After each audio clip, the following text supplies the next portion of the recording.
नमस्कार दोस्तों। यूपीएससी 300 की सीरीज़ में हमारा अगला टॉपिक है अटल भूजल योजना। आप यूपीएससी का क्वेश्चन पेपर उठा के देखिए।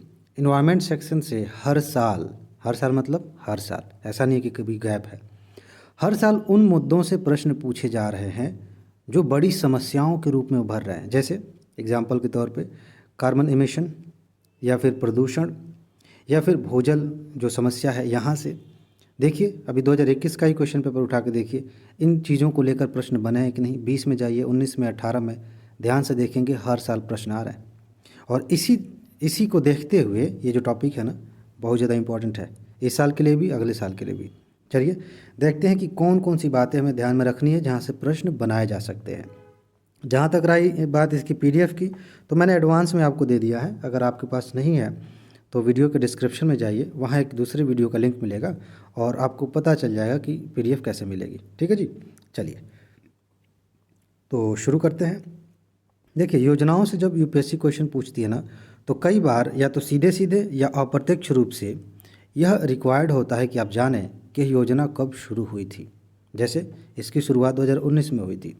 कई बार यूपीएससी ने ऐसा पूछा है कि इस योजना की शुरुआत, मान लेते हैं एग्जाम्पल के तौर पे 2010 में हुई थी, लेकिन वास्तव में उसकी शुरुआत 5 साल पहले या 5 साल बाद हुई थी। समझ रहे हैं ना।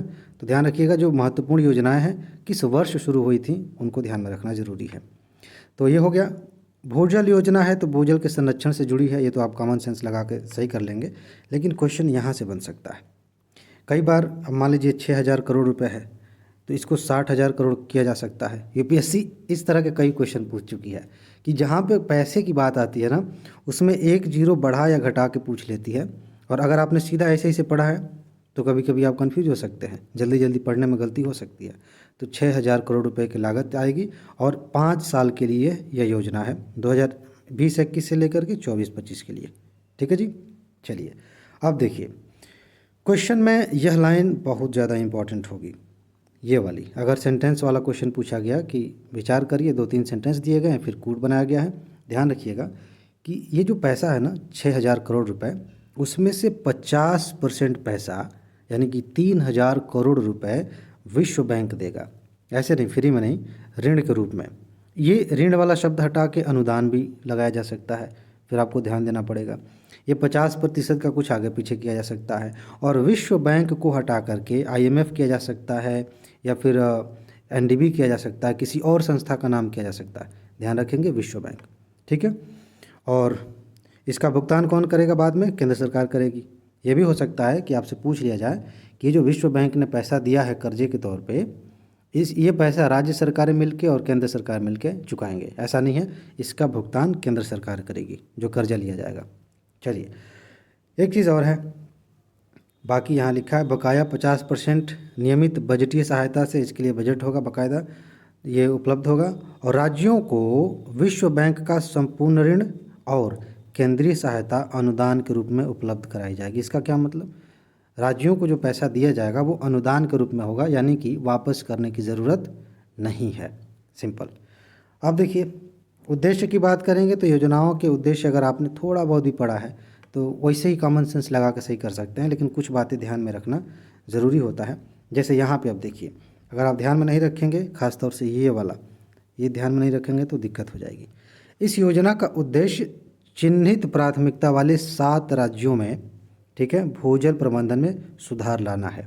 7 राज्य हैं, 7 राज्यों को हटा करके यूपीएससी कह सकती है कि पूरे देश में, या 4 राज्यों में, या 3 राज्यों में, ऐसे 7 राज्य कौन कौन से हैं? ज़्यादा नहीं है, याद कर सकते हैं। गुजरात, हरियाणा, कर्नाटक, मध्य प्रदेश, महाराष्ट्र, राजस्थान, उत्तर प्रदेश।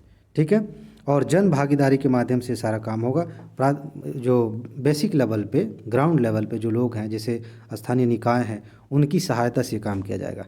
ठीक है। तो ये 7 राज्य आप ध्यान रखिएगा। यहाँ पे पानी की समस्या है तो उस जो वाटर लेवल नीचे चला गया है और भी समस्याएं हैं, उसे ठीक करने के लिए योजना लाई गई है।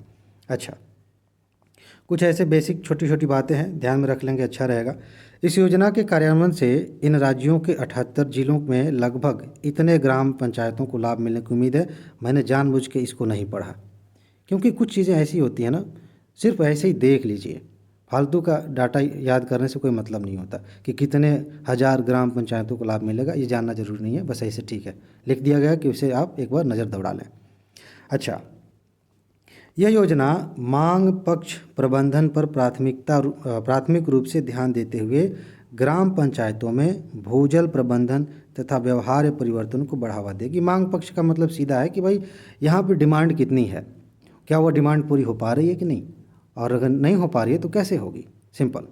ठीक, कुछ और बिंदु हैं, एक बार आप देख लीजिए, हो सकता है कि इन चीज़ों को भी शामिल किया जाए, लेकिन अगर जी अभी तक जितनी बातें मैंने बताई उतना ध्यान में रहेगा ना, तो ये सारी चीज़ें आप वैसे ही सामान्य तौर पे समझ जाएं कि सही होगा कि गलत। जैसे सिंपल देखिए, विभिन्न स्तरों पर हितधारकों के क्षमता निर्माण तथा भूजल निगरानी नेटवर्क में सुधार के लिए संस्थागत मजबूती से भूजल डेटा भंडारण, विनियम, विश्लेषण और विस्तार को बढ़ावा देना इसका एक मकसद है। सिंपल सी बात है। ठीक, इसके बाद दूसरी बात क्या है, बस ज़्यादा नहीं है, उन्नत और वास्तविक जल प्रबंधन से संबंधित उन्नत डेटाबेस और पंचायत स्तर पर सामुदायिक नेतृत्व के तहत जल सुरक्षा योजनाओं को तैयार करना।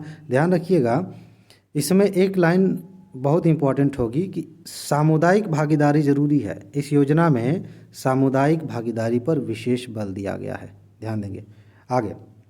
और मेरे ख्याल से आखिरी लाइन है, भारत सरकार और राज्य सरकारों की विभिन्न मौजूदा और नई योजनाओं के समन्वय के माध्यम से, मतलब ये है कि जल संरक्षण के लिए अभी भी भारत सरकार की कुछ योजनाएं चल रही हैं, राज्य सरकारों की योजनाएं चल रही हैं, उनके साथ समन्वय भी करना है, उनको साथ में मिलाकर चलना है। ठीक है, माध्यम से जल सुरक्षा योजनाओं को लागू करना ताकि सतत भूजल प्रबंधन के लिए निधियों के न्याय संगत और प्रभावी उपयोग में मदद मिले। निधि मतलब जो पैसा बांटा जा रहा है ना, दिया जा रहा है, उसका अच्छे से उपयोग हो सके। ठीक, आगे एक ये है, ये आखिरी लाइन है, सूक्ष्म सिंचाई। ये हो सकता है कि आपसे पूछ लिया जाए कि इसके मतलब उपघटक कौन कौन से हैं या किन किन क्षेत्रों पर ध्यान दिया जाएगा, तो ये बातें शामिल हो सकती हैं। सूक्ष्म सिंचाई, फसल विविधता, विद्युत फीडर, और उसके आगे मांग पक्ष वाला तो हमने बताया था। इन सारी चीज़ों को ध्यान में लाया जाएगा और भूजल प्रबंधन को ठीक किया जाएगा, मतलब भूजल संसाधनों को व्यवस्थित किया जाएगा। ये सारी बातें हैं। बस अब अटल भूजल योजना से संबंधित बस इतना जान लिया, आपका काम हो जाएगा। हो सकता है कि मेंस में भी प्रश्न बने इस पे, तो इतना लिख के बाकी फ़ायदे नुकसान और बाकी चीज़ें चुनौतियाँ वो मैं सिखाऊंगा कैसे किया जाता है मेंस वाले टॉपिक में, वो आप लिख देंगे, काम हो जाएगा। ठीक है जी, तो फिलहाल इसमें इतना ही है। अपना ख्याल रखिए, खुश रहिए, मस्त रहिए। आगे मिलते हैं। नमस्कार।